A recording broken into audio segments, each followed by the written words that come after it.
Hello বন্ধুরা, Mintu creative চ্যানেলের পক্ষ থেকে আমি মাফি।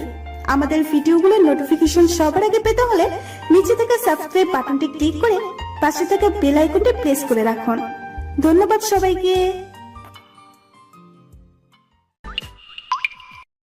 চিঠি হাতে বসে আছে সদ্য শপথ নেওয়া দেশের রাষ্ট্রপতি শেখ জাহির নয়ন।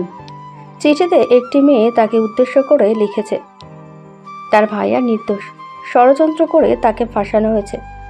বিচারে তার ভাইয়াকে ফাঁসির অর্ডার দিয়েছে। ফাঁসির অর্ডার কার্যকরী হবার আগে রাষ্ট্রপতি যেন লোক মারফত গোপনে বিষয়টা তদন্ত করে, আর তাতে উঠে আসবে সঠিক তথ্য। তারপরও যদি মনে হয় তার ভাইয়া দোষ করেছে, তাহলে ফাঁসি মঞ্জুর করা হোক। চিঠিটা পড়ে রাষ্ট্রপতি কী করবে বুঝতে পারে না। সে তো দেশের রাষ্ট্রপতি, যদিও এখনও সে মিডিয়ার সামনে আসেনি, তাকে অধিকাংশ লোক দেখেনি, শুধুই নামটা শুনেছে। তাই সে মনে মনে সিদ্ধান্ত নিল, স্যার, আমাকে একটা কাজ দেবেন, যে কোনো কাজ। আমি সব রকম কাজ করতে পারবো। আমি খুব গরিব স্যার। আমাদের বাড়িঘর সব বন্যার জলে ঢুকে নষ্ট হয়ে গেছে।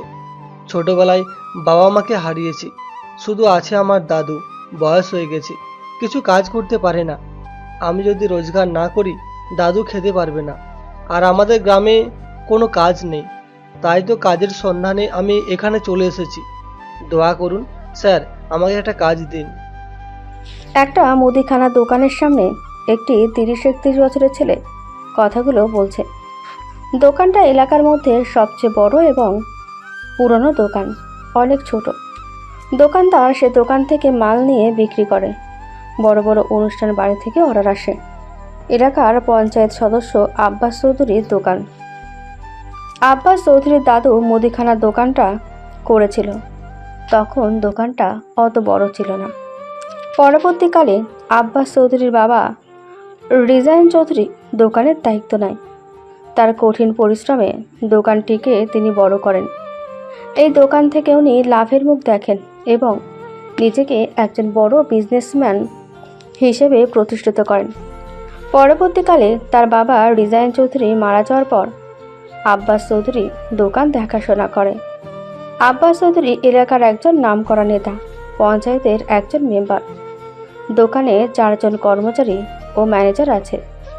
ছেলেটির এই কথা শুনে দোকানের ম্যানেজার বলল, কী কাজ করবে তুমি? তাছাড়া এখন তো সেই রকম কিছু কাজ নেই। তুমি যাও এখান থেকে, সকাল সকাল বিরক্ত করবে না।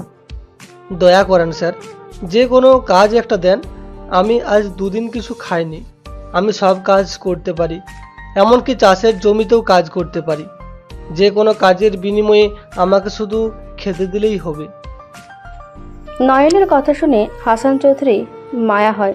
সে বলল, ঠিক আছে, তোমাকে আমি কাজ দেব। তুমি এখন বলো, কি পর্যন্ত পড়াশোনা করেছো? সেইভাবে তো স্কুলে যায়নি। খুব ছোটোবেলায় বাবা মা মারা গিয়েছিল। দাদুর কাছে মানুষ হয়েছি। দাদু পরে জমিতে চাষ করত, তাই ছোট থেকেই অভাবের জন্য আমিও দাদুর সাথে জমিতে যেতাম। গ্রামেতেই ছিল প্রাইমারি স্কুল, ওই স্কুল পর্যন্ত গেছি, আর আমার বড় স্কুল যাওয়া হয়নি। নয়নের কথা শুনে দোকানের ম্যানেজার হাসান চৌধুরী বলল, সিগনেচার করতে পারিস? মানে তুই নিজের নাম লিখতে পারিস? হ্যাঁ পারি, ওই স্কুলে মাস্টারের কাছ থেকে নাম সই করাটা শিখেছি। ঠিক আছে, তোমাকে আমি কাজ দেব।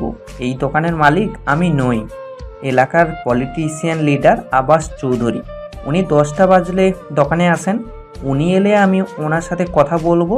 আমাদের দোকান পরিষ্কার, আর যে সমস্ত কাস্টমার দোকান থেকে ধারে মাল নেয়, অর্থাৎ টাকা দিতে দেরি করে, তাদের কাছ থেকে বাড়িতে গিয়ে টাকা আদায় করতে হবে।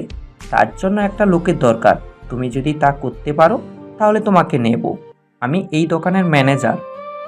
কথাটা বলে হাসান চৌধুরী কাজে মন দিল, আর নয়ন অপেক্ষা করতে লাগলো। আমাদের এই গল্পের নায়ক শেখ জাহির নয়ন। উনি আজকে 2 দিন হলো গ্রামে এসেছে। কিছুক্ষণ অপেক্ষা করার পর হাসান চৌধুরী নয়নকে বলল, তোমার নাম কি? নয়ন একটু অন্যমনস্ক ছিল। হাসান চৌধুরীর কথা উনি শুনতে পাননি। হাসান চৌধুরী পুনরায় বললেই নয়ন বলে, জি স্যার, কিছু বলবেন? তুমি কি কানে কালা? আমি কখন থেকে জিজ্ঞাসা করছি, শুনতে পাওনি? দেখো, যদি কানে শুনতে না পাও তাহলে তোমাকে কিন্তু